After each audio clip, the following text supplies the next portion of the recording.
Hi, this is Jaya. In this video, we shall see the summary of The Last Lesson by Alphonse Daudet.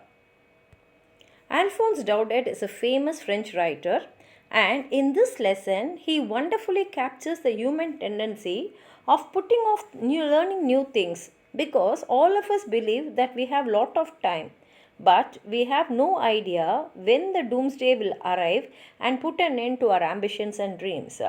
In this story, we have a narrator named Little Franz who is a young school going boy. One morning he was late for school, and he was aware that his teacher M. Hamel would scold him for failing to revise the topic on participles. As he was going to school, he noticed a large gathering at the bulletin board near the town hall. But since he was worried about being late to school and also worried that Mr. Hamel will shout at him for not revising his lessons, he did not notice what was on the bulletin board. So he went to school. But Mr. Hamel said nothing and asked him to go and sit in his place. He also noticed that M. Hamel had worn the dress which he usually wears on special days like inspection and prize distribution days. Above all, he also notices the senior village man Hauser, the retired mayor, the postmasters, and others sitting on the last bench of the classroom, and they all looked depressed. It was at that time Mr. Hamel informed that it was the last lesson in French. And he also said that the government had passed an order to teach only German in Alsace and Lorraine schools. Hearing this, he was shocked because he knew he could no longer learn French.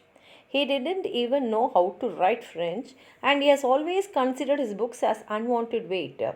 Moreover, he was specially affected by the news that their teacher M. Hamel was leaving. He had always considered him as irritable and strict, but now he no longer considered him like that. As the thoughts were running in his mind, M. Hamel called his name. It was his turn to return to recite the participles.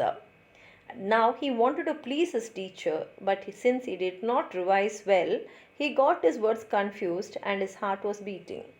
This time, Mr. Hamel stated that he would not punish him. And then he said that it was the human tendency to put off learning new things because they believe they have lot of time. But now the opportunity to learn had passed out. And he tells the narrator not to feel bad about himself because he alone was not responsible for it. He says that his parents were not interested in getting him educated. They wanted him to work on a farm or mill to help them financially. And he also said that he too was responsible because he should not have allowed him to water his plants. Instead, he should have taught him. And in addition, he said that he himself has sometimes declared holidays and went out for fishing. And M. Hamel then praised the mother tongue French. He advised the students to safeguard the language and never forget that French is the only way out of slavery's jail. The teacher then took a grammar lesson. The narrator was taken aback when he realized how quickly he was able to grasp the material. He believed he had paid attention and that M. Hamel had patiently explained the lesson. They had a writing lesson after the grammar. M. Hamel presented the class with the new notebooks engraved with France Alsace, France Alsace. Franz felt that there was a sense of patriotism throughout the class. The notebooks resembled French flags that were floating all around. M. Hamel had been teaching there for the past 40 years. After the writing task, they had a lesson on history. M. Hamel and his sister were prepared to depart the next day, and his sister was packing their luggage. M. Hamel recited the letters with the students. As he was doing it, he was sobbing and his voice was trembling. Just then, the clock struck 12 and Angelus began. Angelus is the prayer which is done in the church. And M. Hamel's face had become dull and colorless as the class had come to an end. He was not able to speak what he wanted to say, so he took a piece of chalk and scribbled the words Viva la France, which translates Long live France, on the blackboard as large as he could.